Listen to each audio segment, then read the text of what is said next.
Il règne un froid glacial et pourtant le centre de Washington n'a jamais connu pareille foule. En ce 20 janvier 2009, des centaines de milliers d'Américains veulent voir de leurs yeux l'investiture de Barack Obama. Le moment est historique bien sûr et le rituel immuable réglé à la seconde près. Mais le juge, chargé de faire répéter à Obama son serment, se trompe.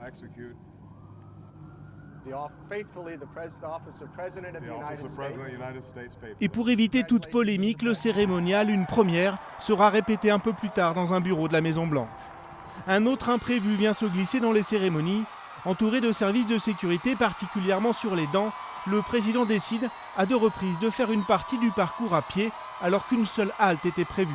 On apprendra beaucoup plus tard, presque un an après, qu'une menace d'attentat organisée par des Somaliens avait été prise très au sérieux. Dernier temps fort de l'investiture, les bals organisés un peu partout dans Washington et auxquels le couple présidentiel se doit de participer.